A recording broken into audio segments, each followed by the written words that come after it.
السلام عليكم ورحمة الله وبركاته ما شاء الله মানুষ তো কম না কিন্তু সালামের জবাবটা আসছে আমি আবার সালাম দিচ্ছি আপনারা জবাব দিবেন আসসালামু আলাইকুম ওয়া রাহমাতুল্লাহ ওয়া আলাইকুম আসসালাম ওয়া রাহমাতুল্লাহি ওয়া বারাকাতুহু আলহামদুলিল্লাহ নাহমাদুহু ওয়া নাস্তাঈনুহু ওয়া নাস্তাগফিরুহু ওয়া নু'মিনু বিহি ওয়া নাতাওয়াক্কালু আলাইহি ونعوذ بالله من شرور أنفسنا ومن سيئات أعمالنا من يهده الله فلا مضل له ومن يضلل فلا هادي له ونشهد أن لا إله إلا الله وحده لا شريك له ونشهد أن سيدنا ومولانا محمدا عبده ورسوله صلى الله تعالى عليه وعلى آله وأصحابه وبارك وسلم أما بعد فأعوذ بالله من الشيطان الرجيم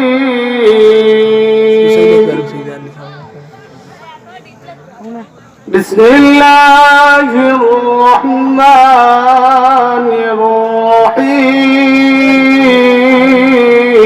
الرحيم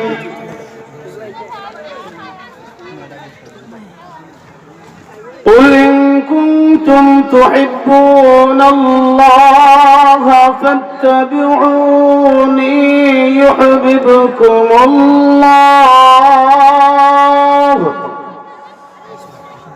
ويغفر لكم ذنوبكم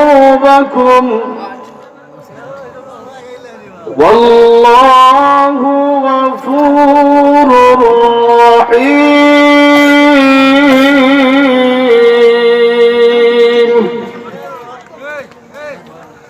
آمنت بالله صدق الله مولانا العظيم صلى الله على سيدنا ومولانا محمد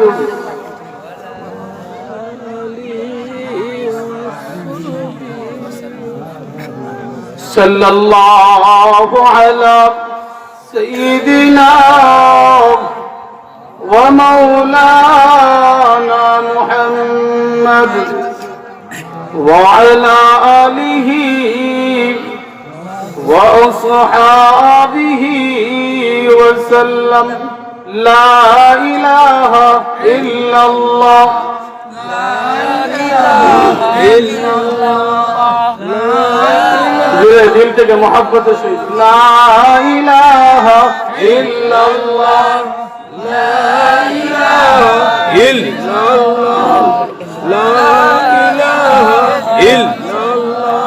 لا إله إلا الله لا إله إلا الله محمد رسول الله صلى الله عليه وسلم সবাই বলি সাল্লাল্লাহু আলাইহি ওয়াসাল্লাম এমন আওয়াজে মন পড়তো না জুড়ে হয় সাল্লাল্লাহু আলাইহি ওয়াসাল্লাম পশ্চিম সংখ্যাপন বাইতুর রহমান মসজিদ কমিটির উদ্যোগে আয়োজিত 18 ফেব্রুয়ারি রোজ রবিবার 4 নম্বর ইসলামী মহাসম্মেলন আজকে 2024 এই অত্র অঞ্চলের মানুষ যদি এই আওয়াজে সাল্লাল্লাহু আলাইহি ওয়াসাল্লাম এটা বুঝতো না আচ্ছা দেখে আরেকটু জুড়ে বলেন সাল্লাল্লাহু আলাইহি ওয়াসাল্লাম আচ্ছা জোরে যদি এই হয় তাহলে একবার যদি আসতে বলেন সাল্লাল্লাহু আলাইহি ওয়াসাল্লাম মাশাআল্লাহ যাহাদের জোরের তুলনায় আসতে একটু পাওয়ার বেশি তো যাই হোক এই মাস বড় বরকতময় মাস, যে মাসে নবী আলাইহিস সালাম নিজে পড়তেন, সাহাবায়ে কেরাম রিদওয়ানুল্লাহি তাআলা আলাইহিম আজমাইনদেরকে পড়ার জন্য বলতেন এই দোয়া, আল্লাহুম্মা বারিক লানা ফি রজব ওয়া শাবান ওয়া বাল্লিগনা রমাদান।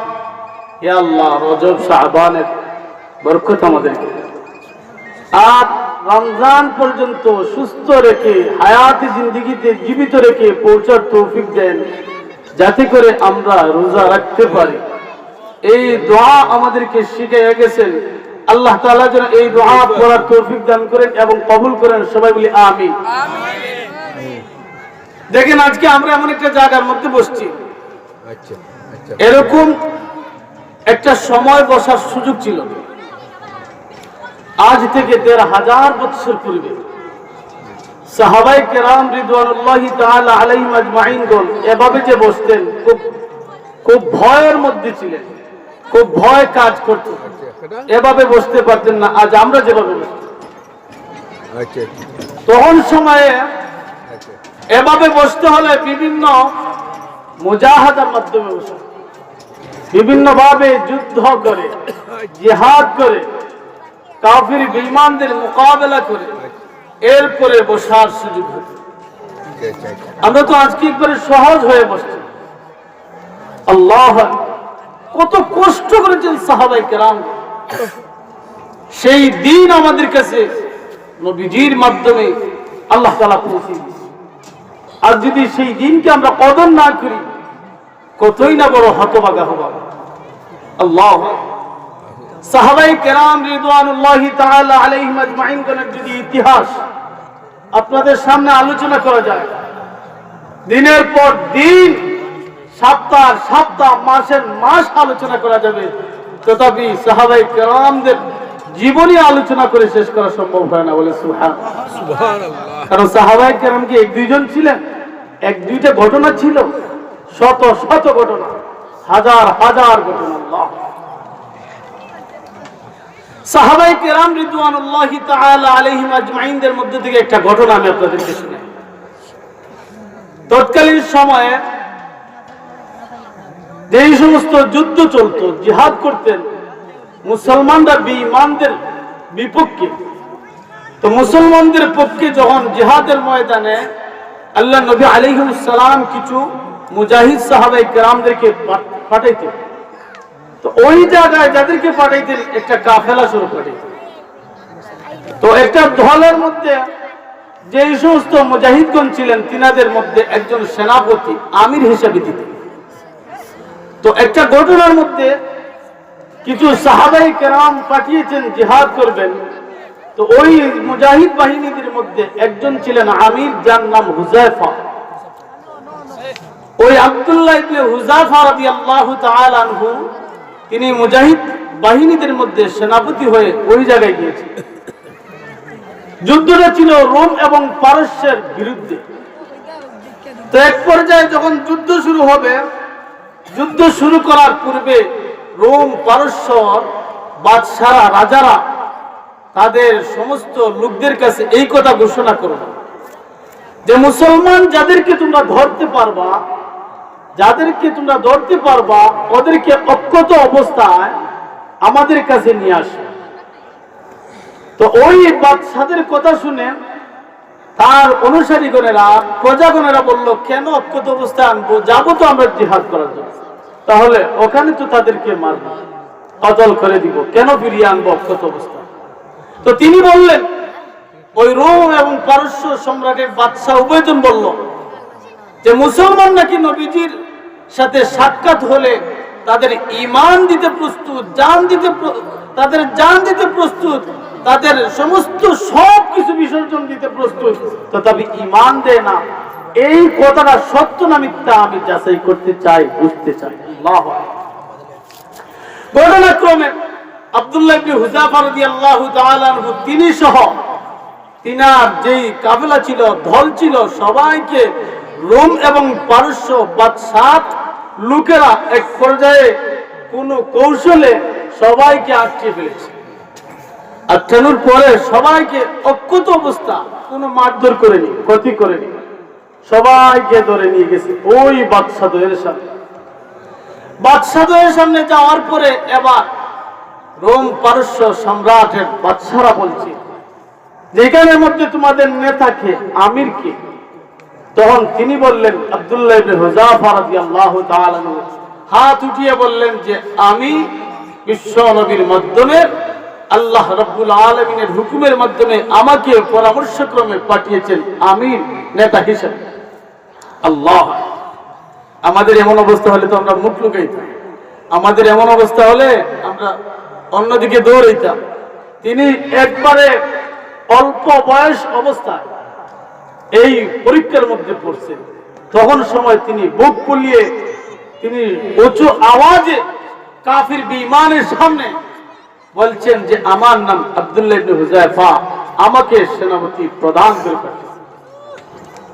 তো ওই সময় রোম পারস্যের বাদশা বিভিন্ন ভাবে কৌশলের মাধ্যমে তিনাদেরকে মুক্তি দেওয়ার চেষ্টা করছে, আর বিনিময়ে চাইছে যে ঈমান থেকে যেন ওরা পৃথক হয়ে যায়। বলেন নাউযুবিল্লাহ। আব্দুল্লাহ ইবনে হুযাফা রাদিয়াল্লাহু তাআলা আনহুকে প্রথমে ভালোভাবে বলছে কাজ করো, তুমি তোমার ঈমান থেকে ফিরে আসো। আমাদের ধর্ম খ্রিস্টান, হিন্দু, বৌদ্ধ বহু লোক ছিল, বহু ধর্মের, আমাদের ওগুলা চলে আসো, আর এই ইসলাম ধর্ম ছেড়ে দাও। তোমার সমস্ত কাফেলাদেরকে নিয়ে তোমাদেরকে আমরা কখনো মারবো না, কষ্ট দিব না, একদম মুক্তি দিয়ে দিব। বিনিময়ে তুমি যদি চাও আমাদের রোম পারস্যের মধ্যে তুমি আমাদের সাথে শেয়ারের ভাগীদার হবে, অর্থাৎ আমরা দুইজন এখানে পরাশক্তি রাজা, তোমাকেও আমরা সাথে নিয়ে হব তিনজন রাজা। আর যদি তুমি চাও সুন্দরী নারী, সম্পদ যা চাইবা তা দিব, বিনিময়ে ঈমান তুমি ছেড়ে দাও। আল্লাহ। আব্দুল্লাহ ইবনে হুযাফা রাদিয়াল্লাহু তাআলা আনহু বললেন, হে রোম সম্রাটের এবং পারস্য সম্রাটের বাদশারা, আমাকে কি লোভ দেখাচ্ছিস? আমি তো এই লোভের জন্য ইসলাম গ্রহণ করি নাই, আমি এই লোভের জন্য বিশ্ব নবীর হাতে ইসলাম গ্রহণ করি নাই। আল্লাহ, কত বড় সাহস হলে এমন কথা বলা যায়? তখন রোম এবং পারস্যের বাদশারা ক্ষুব্ধ হয়ে রাগান্বিত হয়ে বলল, কাজ করো, ওদেরকে শাস্তি দাও। সবাই বলল কি শাস্তি দেওয়া যায়? বলে ওদেরকে একটা জেলের মধ্যে, ঘরের মধ্যে আটকাইয়া রাখো। আটকাইয়া রাখছে, খানা দিয়ে না, কোনো কিছু দিবা না, একবারে উপহাস রাখছে। সপ্তাহ কয়েকটা গেছে, এক পর্যায়ে ওদেরকে আবার ওই আব্দুল্লাহ ইবনে হুযাফা রাদিয়াল্লাহু তাআলা আনহু সহ তিনার কাফেলা সবাইকে নিয়ে রোম এবং পারস্য বাদশাদের সামনে উপস্থিত করা। বলা হলো কি ব্যাপার, ঈমান ছাড়বা, ইসলাম ছাড়বা? তখন সময় ওই লোকটা বলে যে সম্ভব না, বলে তাহলে আরো কঠোর শাস্তি দেওয়া হবে। আব্দুল্লাহ ইবনে হুযাফা রাদিয়াল্লাহু তাআলা আনহু বললেন যে আমাদের জান যাবে তথাপি ঈমান ছাড়বো না। বলেন না সুবহানাল্লাহ। এবার সবাই বসে বিশাল একটা অগ্নি তৈরি করলো, অগ্নিকুণ্ড। ওই অগ্নিকুণ্ডের মধ্যে বিশাল বড় একটা ডেক বসাইলো, ডেকের মধ্যে তেল দিয়ে গরম করলো। আব্দুল্লাহ ইবনে হুযাফা রাদিয়াল্লাহু তাআলা আনহু সহ সমস্ত কাফেলার লোকদেরকে উপস্থিত করলেন। কইরা সেইরা বললেন যে দেখো, যদি ঈমান ছাড়তে পারো তাহলে তোমাকে মুক্তি দিব, তোমার সবাইকে মুক্তি দিয়ে দিব, এখানে তোমাদেরকে ফেলে দেওয়া হবে ইনশাআল্লাহ। দাওয়াতি মেহমান চলে আসছেন, ইনশাআল্লাহ 2-4 মিনিটের ভিতরে শেষ করছি। তো আব্দুল্লাহ ইবনে হুযাফা রাদিয়াল্লাহু তাআলা আনহু বললেন, দেখো তুমি যতই কষ্ট দেও না কেন, ভালো করে ফলো করবে, তথাপি ঈমান ছাড়বে। এক পর্যায়ে ওই রোম পারস্য উভয় রাষ্ট্রের বাদশাগণ বলল এভাবে হবে না, তাদের মধ্য থেকে একজনকে উত্তপ্ত ওই তেলের মধ্যে ফেলে দাও। আল্লাহ। একজনকে দুইরা ওই গরম তেলের মধ্যে, ডেকের ভিতরে তেলের মধ্যে অটোমেটিক ইটা মেরে ফেলে দিয়েছে। সাথে সাথে ওখানে ওই লোকটা ভাজা মাছ ভাজার মতো ওখানে শহীদ হয়ে গেছে। বলে সুবহানাল্লাহ। আল্লাহ। একটাকে উঠাইছেন, আরেকজন আব্দুল্লাহ ইবনে হুযাফা রাদিয়াল্লাহু তাআলা আনহুর সাথীদের মধ্যে থেকে আরেকজনকে এভাবে ফালেছে। আল্লাহু আকবার। আব্দুল্লাহ ইবনে হুযাফা রাদিয়াল্লাহু তাআলা আনহু জওয়ান ছিলেন, অল্প বয়সী ছিলেন, কিন্তু ঈমান কেমন শক্ত মজবুত ছিল। আল্লাহু আকবার। ওই সময় আব্দুল্লাহ ইবনে হুযাফা রাদিয়াল্লাহু তাআলা আনহু চোখ দিয়ে পানি পড়া শুরু হলো।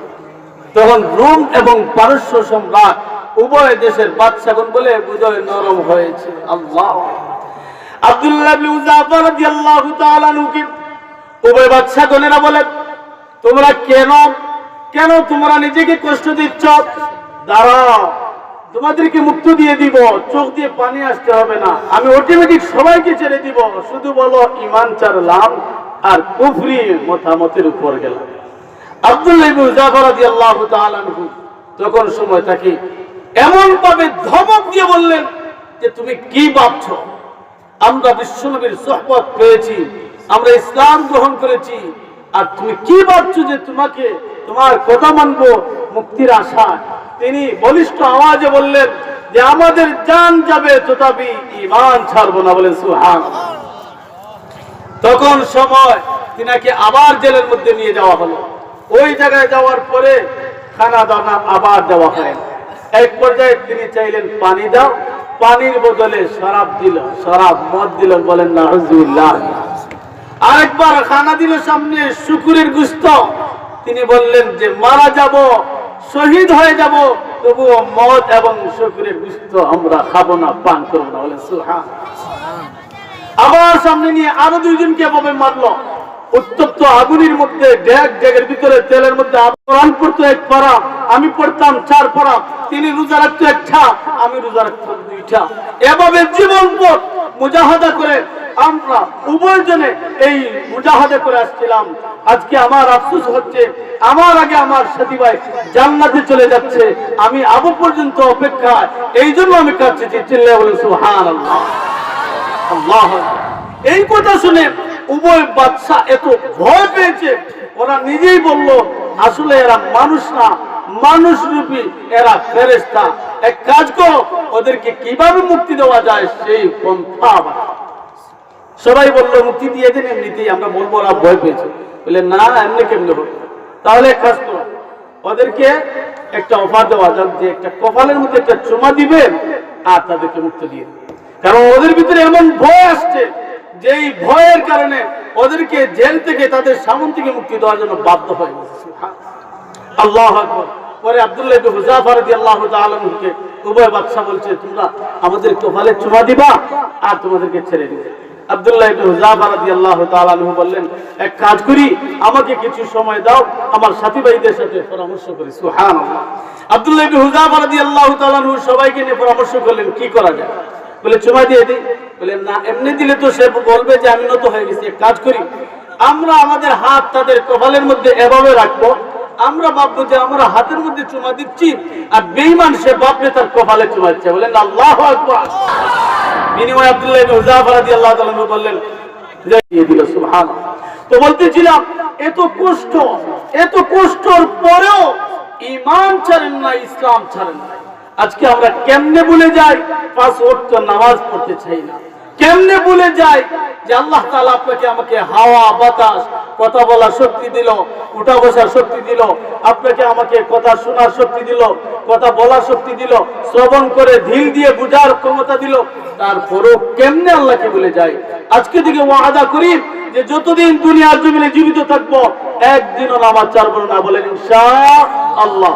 আল্লাহ তাআলা আমাদেরকে বুঝার তৌফিক দান করুন। আমিন। ওয়া আখিরু দাওয়ানা আলহামদুলিল্লাহি রাব্বিল আলামিন। ওয়াসসালামু আলাইকুম ওয়া রাহমাতুল্লাহ।